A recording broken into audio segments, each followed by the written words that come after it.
There's an old saying that goes, never discuss religion or politics. Never discuss religion or politics. Why? Why particularly should we not discuss religion? And why should we not discuss the wonderful good news that Jesus came to die on the cross to pay the penalty for sinners, for our sins, so that we can have a relationship with God and we can enjoy the kingdom life? Why shouldn't we discuss this? Well, the reason why I believe people say this is because there's all kind of reactions, and we're going to see an example of that in the story. And it illustrates for us that when you talk about Christ, you're going to get various reactions, and if you look in your own heart, you might discover that you have various reactions to the Christian faith. So let's dive into our text, Matthew 2, beginning in verse 1. After Jesus was born in Bethlehem in Judea during the time of King Herod, Magi from the east came to Jerusalem. And I would encourage you to take a map and show where in the world these people come from. The truth is, we know very little about these men. The word translated wise men or magi refers to a group of scholars. I wonder if we would think of them as college professors today. These are the smart people of their era. That's about all we know about them. They are a group of scholars who studied the stars.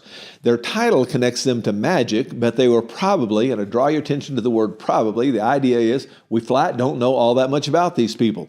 They were probably more like astrologers. We saw his star when it rose and have come to worship him. When King Herod heard this, he was disturbed, and all Jerusalem with him. You might think that a curious phrase. Not too hard to figure out why Herod would be disturbed. Why was all of Jerusalem disturbed with him? And I'm going to give you a little reading here from William Barclay's commentary on this. I think it'll help shed some light on this topic. But Herod had one terrible flaw in his character. He was almost insanely suspicious. He had always been suspicious, and as he grew older, he became more and more suspicious, until in old age, he was, as someone said it, a murderous old man. If he suspected that anyone as a rival to his power, that person was promptly eliminated. Remind me of growing up in the Philippines.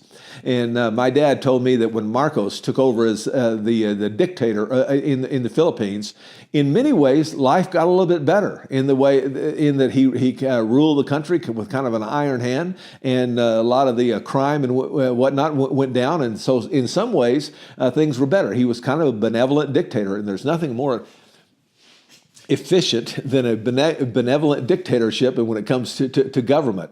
But my dad said so often you'd read in the paper of some political enemies of Marcos that would suddenly just fall off the planet. They would just get killed somewhere. There'd be a strange accident where they would get killed, and always a little bit suspicious in the way they were killed. And Herod was a lot that way. He murdered his wife and his mother, his eldest son, and two other sons. Their names are listed here. He assassinated them. Augustus, the Roman emperor, had said bitterly that it was safer to be Herod's pig than to be Herod's son.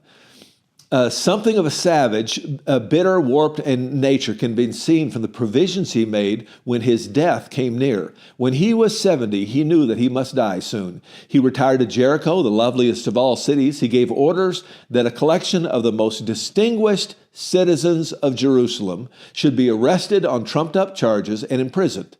And he ordered that on the moment he died, they would be killed. These upstanding citizens would all be killed. They'd be held in prison on trumped-up charges until the day Herod died. And on the day Herod died, these upstanding citizens would be killed. Why?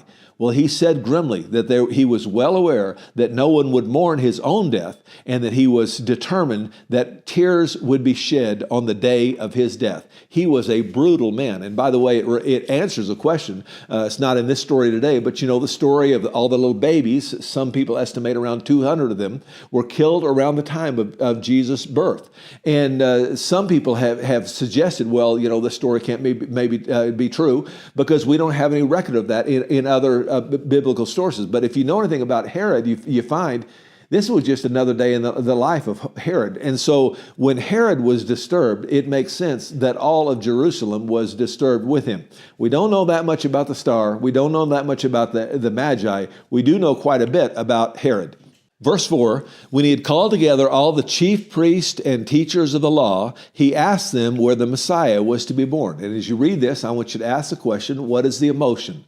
What is the emotion here? The emotion of Herod was anger. What is the emotion of these chief priests and teachers of the law? In Bethlehem, in Judea, they replied, for this is what the prophet has written. But you, Bethlehem, in the land of Judah, are by no means least of all the rulers of Judah, for out of you will come a ruler who will shepherd my people Israel. You see, we tend to think that important things are going to